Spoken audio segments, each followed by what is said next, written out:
Right. Abusia anu na adofo nyina na so ya bayana me de aseda kese ne na sie kese padima ahwefo ne anuanom nyina bichia abusia fo nyina bichio bibia na bichia kese pa enkoma me ame papa Mr. Klaus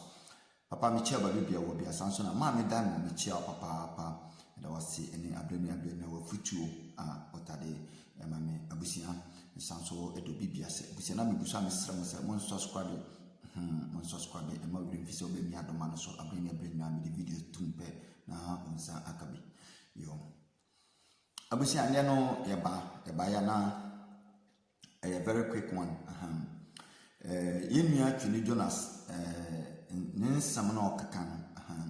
mo na no nsisi so because se utie se woye careful na utie yemia Twini Jonas nsam ni ya obehu se yenia Twini Jonas mpacho amen state asemwe Twini Jonas yentan mentan oboduma but adidiatem ene ne nsam ne bi na okaka no ensisi so se o reading ye pa obehu se otum futuro enti we youth na se wo Ghana motivations na ode ba no so tia se emprim wakoma ento pressure dia ma ho obi wo ha obi say ne papa aye bia o soldier and say old police pensioner bi civil servant bi waye be 3 bedroom self contained nkrata no obi say youth no young boy and a young girl na wakokofa na odi akwakoji no wo ban bi okra waton ne papa to us one day obi hu na ya ba be sisa omoni o manyina ide say ne ba no e de waton fie no na nkrata ni oni omo aye ensisaye so what I say na say na papa kwako da abontin na papa kwako ne maame no so what I say enti yemia no motivations no ode ba no so what I say 80% to 85% no ni na ya tro enye no kre utie yemia Twini Jonas nsam na oka no oni nkrata wo ho oni nkrata o reading ni ya ne kasa no kire say onim resident onse ahana ye wo resident visa and your passport so just but ono onim different and ade no se wonni visa ni bia unhu nchirem so just unhu nchirem te se bia he memi die ni wo sika guso sika na eguso no so wo we different so we na me de chere no we no e different so because of security no we and only a different so what I say we only a different okay we get the back of full bus the back of full train so what I say your bus there anyway train there so what I say okay one and then another one to say we say one way me person me ko didi wo baby a metime akoko didi wo baby a didi free bia ni ho but ye betie free yebeti afrim enti onim ansa me visa mayo me visa no emaye me visa maye me o resident visa ene na mediti ha but ono onim differences no but me nia Twini Jonas chirem se wo bedru Europa wonya bedru na obi ani ho ton obi a obroni nton obi a mpacho obroni nton obi a bo obroni yemia Jonas kasa na oka no me be link video ni dia to na wa hwe kasa ni bi obehu se oni nkrata twiyemia Twini Jonas oyege so won nkrata eti America na so si oni yire dia yemia Twini Jonas oyege because won't a man now for 40 seconds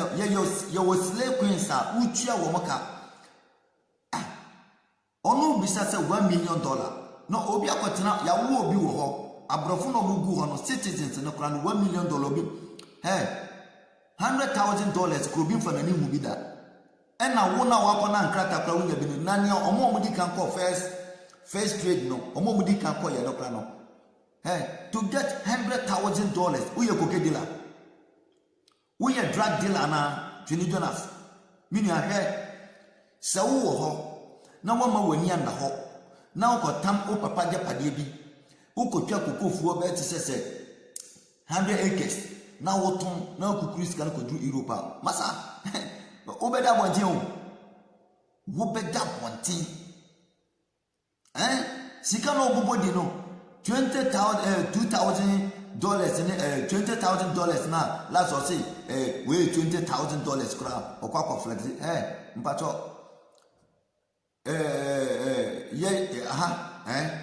Ferrari Ferrari taxi wo wutimi je we abrojire taxi no ye mo na rebate sese na Ghana ye bo ye taxi no rebate no magnet enti konko no what I say konko no umia so say umia sia na so na wo de si so say wo de si so a so ho eno ano na akọ uduru ba bi a nipa ni sia opa nipa no sia na opa na wadum obi antika ni mana waso opa nipa na wa yedai wonya nipa bia na wadum no so tia say nti anya tuni de na skasa enya no kre ena ya rebete cap na wo de bi esi so no ya rebete nti say ma foul drop ya metima aka change chale to any free so kakra na me ena brete taxi no omonya nti say se nya Ghana ye penti ye de no omutimi churo we no ton keke ena o take anu so Lamborghini ye taxi Rolls-Royce ye taxi G-Wagon na ye Uber wa hawo nina limousine ye ka bia ana ye Uber obi kura tokro hu ni ode ye Uber wacha say Rolls-Royce ye Uber ye taxi nti nsɛm na ye nia tani jo na seka no ye wura enya no kra didi free bia ni ho mi na nti wo ba wo ye young boy a ento pressure bia ma ho ade o ka ene de eye no kra ene de no kra o se hwe fom yampa ye mpanifo no ene o ma no mo ye ne de ene so hadni ye because Lord the kwanya ye nim say mpanifo build future generation say ye wo achimma omo ba ye Lord the kwansha no ma ye Lord the kwanya 3 months na ni nyina tutu sabi kafra sabi pia water kra wo hwe guso na pa no ehoro Lord the kwano ya na ya de hododo so ti ase mpanifo na omo wo Europe no bia na aja omo nyina ewo Africa Ghana no nti nana no yesremu ene ya mpanifo so ti ase ena ya nso timamufo no ye ka ho because ye pia ba mu bododo ena nana ntimi nya ena mahama ntimi nya ena we ntimi nya me pacho sika no eyo wubuti ni sika eyo mani nyina petroleum fund so ti ase enyo video enyo bisika enti ya monja sa enti nipa na ba mama ya fa pressure to nipa kora no so enti suare yin ba o mampeni na ye di na sisi no ye nyina ya fa vim enko no so na baba ye pe ye wura mama na baba ye pe because we all di na no ka ye no ya fa pressure to no so no nye ni na ye wonto ye eno ntimi nya ena debe ena ye 419 atena ho e owi obedi e gracia no ne yire ne ba kwakodi nti se waba no so obeya ade na wodi pressure beto no so na wugina ho koma opati wugina ho koma asole 21st century yakoma religion fiana religion ti wakotena Europe so still ntimi nka no kwa religion ti no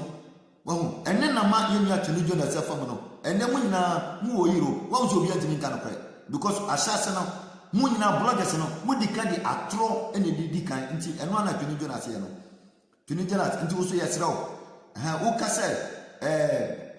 krono wo ni nkrata obi antimi nchew ya de obekwa ha wo ye gay twini jo na wo ye gay why wo ye gay because wo no wo ye gay bema bia ni ho obeya on krata dia ma bema ben Europe na na onkwa na wo ti ho twini jo na se wo ye gay so ti ase wo big man bia hia big man hia wa na chese owo ni ode oye owo ni o yusu odi ye ntiro ye nkrata dia ma no de ne ka dia ma ne kokopi ni free dabi enya no kra ye nyina ye ho ye nim se na system no ko enti wo ye ge ena ohon se dia no upe eye adwuma obi mfa ho eye adwuma eno so na sika wom ene na eye adwuma sika wom because within 1 year and any abrochira within 1 year obeti ba be see man share to ba 10 eno na yes adwuma no enti mi Anthony Jonas nya okaka ni na eyewura enya no kore na wo how many years na wo abrochira America hona wo hono no how many years ni and a man can't tell say wo ye fast and a man can't tell say wo ye quick